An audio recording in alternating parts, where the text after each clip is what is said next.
race, he's going to do very well. And when you see tonight, there's nobody outside of President Trump who does as good of a job as President Trump talking about the economic success and the border security that we had with President Trump. But the one thing for tonight, though, just to make sure to level set with people, Tim Walz is going to be good. And I'm not saying that out of spin. I've gone through and watched all of his debates, whether it be his 2 gubernatorial runs when he ran for Congress. He gets on stage with Kamala Harris, Tim Walz, and he's flailing around. He has the jazz hands thing, which is kind of weird. He's definitely weird, just something off about the guy. But when he's in debate mode, he's focused, he's sharp, he lies through his teeth, and you wouldn't even know that Kamala Harris was the person behind destroying our country. You talk about, or you hear the reports about being nervous. Tim Walz is nervous about debating J.D. Vance. Do you think that is a strategy to lower expectations? It is, but it's nervous like the same way that I'm nervous. Like Jason Miller, human thumb with a beard. I am Fred Wellman, host of Online with VoteVets, right here on a bus this time. We are on tour with VoteVets, going around the country, chasing Donald Trump and J.D. Vance around in a bus that says, I'm a veteran, not a sucker and a loser. And the other side says, veterans against Trump. We started off in New York City today on debate day. So we're here to talk about the debate tonight. 2 veterans on stage for the first time in decades. 2 veterans with very different views, very different issues, and very different perspectives of what the United States can and should be and what it is today. So we want to do a short pre-debate show with a couple of our experts and friends from VoteVets. So we're going to do by a little bit, talk about what you should expect, where the state of the race is, and where we're going. So let's bring in our guest, the amazing Celinda Lake, who's a nationally renowned polling expert and runs her own company, Lake, and we appreciate having her. And then, of course, my good friend, former congressman and former undersecretary of the Army, Patrick Murphy, who is at a pre-debate party, watch party. So we're glad to have you. I know you're busy, my friend. I am on a bus looking at 6 different directions. I guess let's start off, Celinda, let's just start with you. Where's this race at, and what do you see right now as we go into tonight? Well, this race is a couple of points ahead for Harris, and the battleground states, most of them are all even or a couple of points ahead. There is a gender gap, which is really a gender chasm, with women really supporting Harris, but men holding more behind. So I think this debate could make more difference than the average debate does, and I think you're going to see 2 very different definitions of what it means to be a man in America today, and a family man in America today, and a vice president today. So I think I'm eagerly waiting, and I think I'll predict now that Tim Walz is going to win this debate because he's going to relate to real people. That's a great point. Patrick, the reason I wanted to have Patrick on the show, you guys, is Patrick actually roomed with young Congressman, well, I guess he wasn't young then, young Congressman Tim Walz when they were freshmen in Congress together. I don't think it could give a better perspective on who Tim Walz is and what we should expect from him today. Yeah, thanks, Fred. It's great to follow someone. I'm a huge fan of hers, as you know. But I will say this. Tim Walz is a great American. He is a barrel-chested American soldier. When you spend time with him, you just want to go have a beer with him. He is just a great guy. There are Democrats that serve with him in the House of Representatives and Republicans that would run through a wall for Tim Walz. That's how great of a guy he is. He's an American patriot. He cares about people. He has democratic values, and he's willing to fight for them. And that's what I think we're going to see tonight. I cannot wait for this debate. And you know something, Patrick, that I'd like to add? I think the thing that's great about Tim Walz is he'd run through a wall for us. I can't see J.D. Vance doing that. You know, how does that play? I mean, Celinda, you've done the polls. You know, Tim Walz is very much the Midwestern dad, like me. You know, there was some skepticism when he was selected. Everyone wanted Josh Shapiro, for example. But, you know, Tim's been doing a great job. What do you think that Midwestern Valley, that big dad energy, they said on SNL, you know, what does that do for him as you look at the numbers? I think it's really strong, and I think it's strong with blue-collar men who can really relate to him. And let's remember, this is a governor who delivered for his state, delivered on the economy, delivered on implementing the Biden-Harris programs, delivered on health care. I mean, Minnesota is a really well-run, good state that came through tough times really well, and Tim Walz was the head of that. So I think this is an interesting time to see Tim Walz in his leadership position. And J.D. Vance is scary. It's scary when you think of how old Trump is and that this guy could be president. Yeah, Fred, can I mean, I want to comment a yeah, little bit on one Celinda because I think it's really please. important. You know, him Yep. and Kamala Harris have been teammates from the jump since she selected him. The most important decision she had to make was selecting him as, you know, as our candidate for president. And let me tell you, when they were in Pittsburgh last week talking about the opportunity economy, it was about making things in America again. That's why they did it in Pittsburgh, Steel Town, USA. They said, we got to get back to making things in America again. As you know, under the 4 years of the Trump administration, we lost 178,000 manufacturing jobs in America. We are now getting those jobs back. We are moving it forward. And that opportunity economy that they presented is their vision to help everyday families. As Celinda said, though, as governor of Minnesota, Minnesota has been a shining star in our country, the lowest unemployment in any of the 50 states. He is moving the ball forward for Minnesota families, and we sure as hell need him as our next vice president of the United States. And they have very different visions. We talked about a little bit at the beginning, Celinda. You know, they've got very different visions for, and I think that's really going to be stark in this debate, isn't it, Celinda? Well, and can I say this as a woman? It's really stark. Whether you like cats or not, it's really stark. The one person here has a really respect for women, has dignity, supports them, and real support, not this phony kind of protection against made up fears, and wants a good future for our families. The other one is insulting women at every turn and thinking of new things like and new labels like cat ladies. Who ever heard of these labels before JD Vance got in the game? Yeah, and we've got some slides to kind of talk about some, you know, some of the compare and contrast these two gentlemen, you know, their different visions. JJ, let's bring those up. You know, so you know, you do have very different views of what is going on in the nation and who they represent. You know, JD Vance voted against the PACT Act, okay, voted against VA funding, voted against funding better suicide prevention. Patrick, you know, you served in Congress with Congressman Walz. He actually fought for these, didn't he? Yeah, and listen, he's always delivered for our brother and sister veterans. And you know, I met Tim originally. We were in the army at the same time, but you know, there's a million soldiers in our army. They didn't serve with them in the same unit. But I will tell you, we were both deployed after 9/11. When we were going through orientation, we both were looking for the cheapest apartment we could get because his family, Gwen and his kids, they were back in Minnesota. My family was back in Bucks County. His son Gus was born in October. My daughter Maggie was born in November. I will tell you, what we even I mean, he was my brother in Congress. It was like, all right, he's Yeah. like, hey, how about if I get on the House Veterans Affairs Committee? We're working on a new GI Bill, and I was in the House Armed Services Committee working on the repeal of the National Hotel. He was my battle buddy in that because we had kicked out 13,000 people just because of who they loved because they were gay, and then he Yep. delivered on that post-9/11 GI Bill, the now forever GI Bill. When right now in America there are 800,000 young Americans using that GI Bill, folks who served, folks who are sons and daughters of our troops. So Tim has delivered time and time again, and now it is our job, with 5 weeks to go, to deliver for him and Kamala Harris. Yeah, I mean, look at these accomplishments, and I've always, you know, we talk a lot about his 24-year National Guard career, but I always like to also talk about the fact that he served in Congress. He was the highest-ranking enlisted man in Congress at one point. And he, you know, he was one of the early guys. I mean, he had double service. He has 24 years in the Guard, but then he had a service to the nation as a congressman, taking care of a veteran community too. Yep. You know, Celinda, you know, as we go forward, I mean, you know, the debate's going to be interesting, right? What's your opinion? Can a vice president debate make a difference? I mean, I've seen it both ways. What's your opinion? Will this debate make a difference, you think? Usually they don't make that much difference. They're 1 or 2%. And I think more people remember the fly than Vice President Harris's performance in the Harris Pence debate. But Yep. this one I think can make a difference for a couple of reasons. Harris isn't that well known. And so Governor Walz can really fill in the picture here of what the record is, how they've worked together.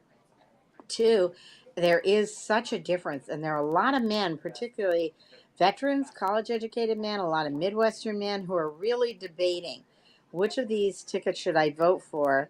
I don't necessarily feel that keen about either one, and I think that Walz can make a big difference with men's votes. And then I think it's not just the Congress and the military service. This is a public service, a coach, a leader of an LGBT club because they couldn't find anybody else to stand up against bullying, a teacher, married to a teacher. This man has been a public servant throughout his whole life. Yeah, and Yep. Fred, Tim Walz is the epitome of what we call a citizen soldier. The majority of our 1 million soldiers, the majority of them are actually in the reserve component in the reserves or National Guard. And they've been fighting the longest wars in American history. So when our nation asked Tim Walz and his unit to deploy overseas, he answered the call. And then when he took that oath to support and defend the Constitution, it wasn't just in uniform. When he's in Congress, protecting a woman's right to choose, an incredible contrast on JD Vance and Donald Trump. Donald Trump says one thing and does another. This, as Stan McChrystal, the commander of Afghanistan, said, a four-star general said, this is an election about character. And that's why he's supporting Kamala Harris and Tim Walz. It's incredibly important. So people know, as Celinda said, that low information voters, folks who are saying, well, I'm not sure. Listen, and that's why I opened up my remarks. If you're a blue collar guy out in America and you're saying, man, where should I be? Look at Tim Walz.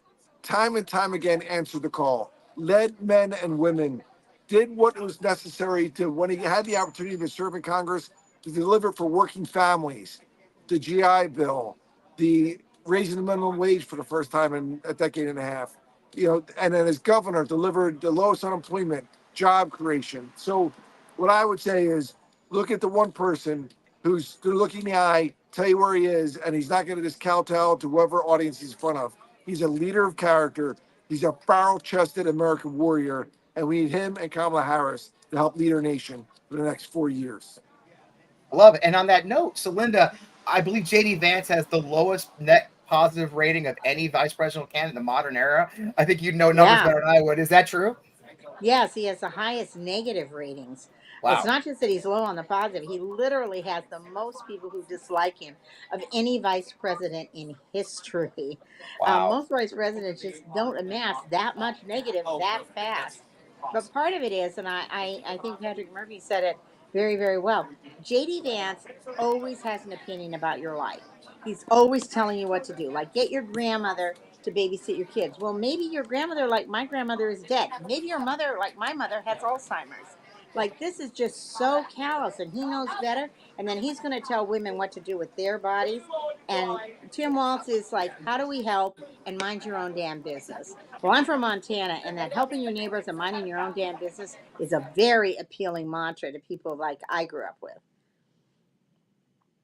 And we have a limited government in America, right? And it's like there's a reason why JD Vance's numbers are so low. It's because he wrote the forward to Project 2025. People forget that, and then of course Donald Trump says, "Oh, I have no idea what's going on." The guy that you picked, wrote the forward to Project 2025.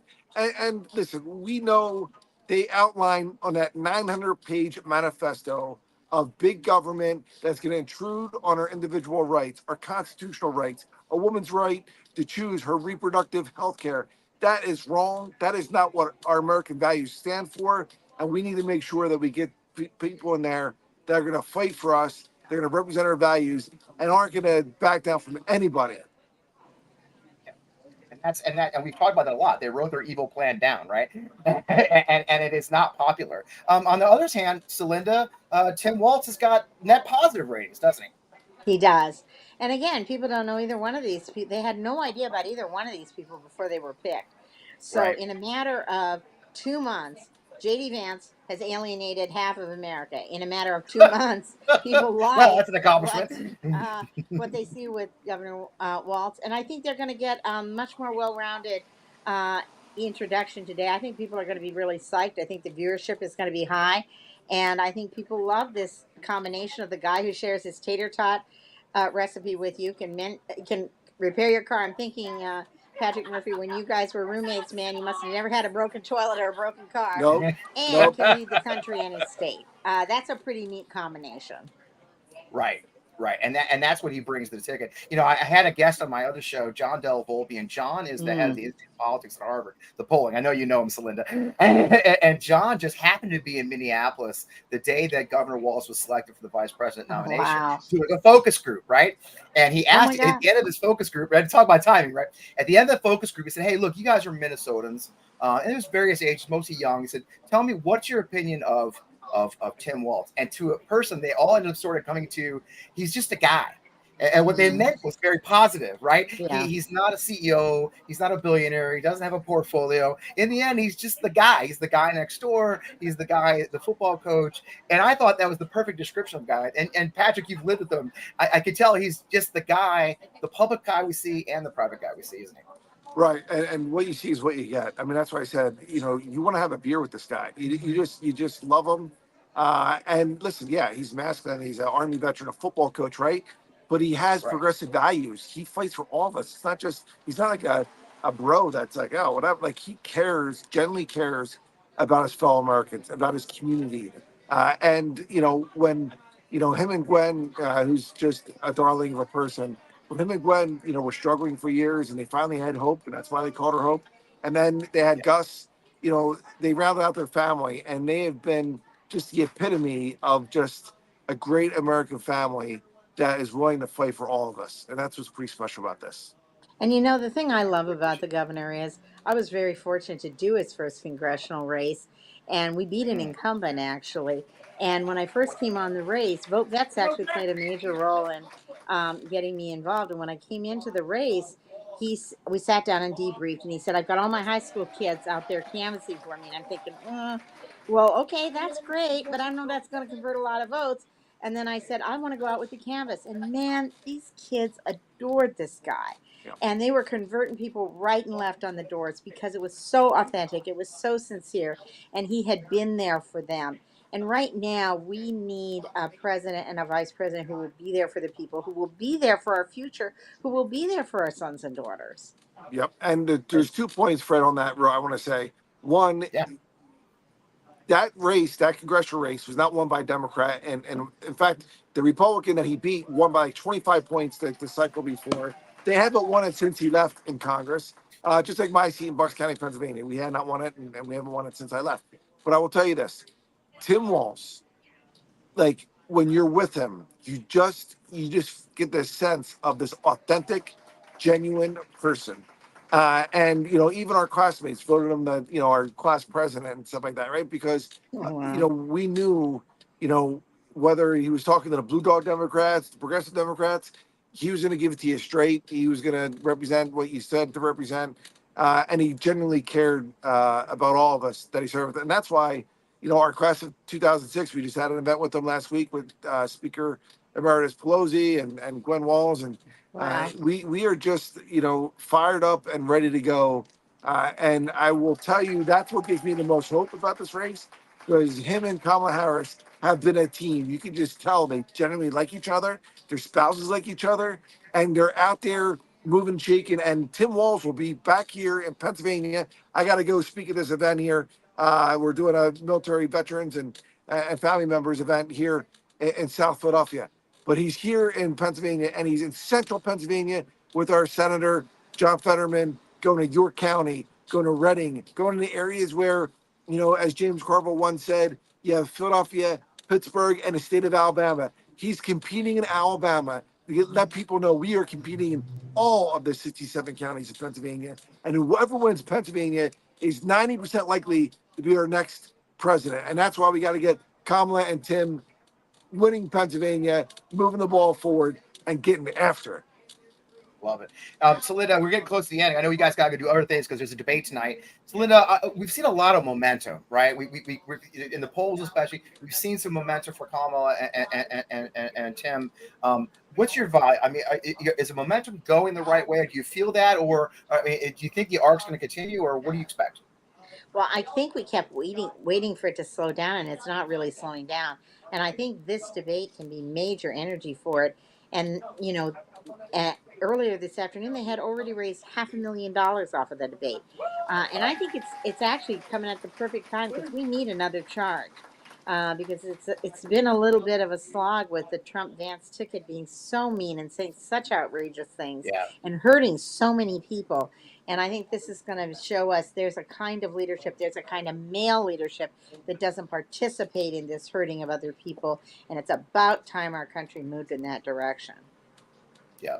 And that's what we need, right? Those kind of examples, Patrick. You're out there every day. You've been talking to a lot of folks. I mean, that matters right now. I mean, the negativity we've seen has been so toxic and more extreme in the last few days. It really does feel like the Trump fans ticket's getting more hateful and more extreme. What's the impact on the average voter? You knock on doors, Patrick. Yeah. What you see is this: Donald Trump lied about, and JD Vance, they lied about eating cats and dogs. They lied about Barack Obama not being born in America. They're now lying, saying Kamala Harris has a mental, disorder. And yes, they're throwing. And tonight you're going to see JD Vance is going to throw the kitchen sink at Tim Walz. Tim Walz is going to take it and he's going to give it right back twice as hard. And that's why a lot of us will run through a wall. As Celinda said, we'd run through a wall for Tim Walz because we know he'd run through a wall for us and our American families. So I got to jump to go to this event before the debate starts. Thank you, everybody. God bless you all. Come to Pennsylvania. Come wherever you can make a difference. And thanks, Fred, and God bless you. Joyce, brother. Fred, I'm sorry you couldn't get 82nd Airborne Division. You had to settle for 101st, but I won't hold out against you. Airborne. You want to start that, do you? Okay, that's how it's going to be. I Good luck tonight, gotta brother. go. We'll see you soon. Celinda, thanks for everything. So I guess a final note. I mean, what's your last thoughts, Liz? As our viewers get to drop off here and get ready to watch the debate, what should they look for? What do you think is going to be some key moments? And then I'll let you go. I think one of the key moments is actually one that VoteVets has said. I mean, J.D. Vance defends Donald Trump, whom he critiqued vociferously, and defends the indefensible. I'm a veteran, not a sucker or a loser. There are just some things that don't need defending. The second thing I think is that there's really a moral contrast underneath this battle.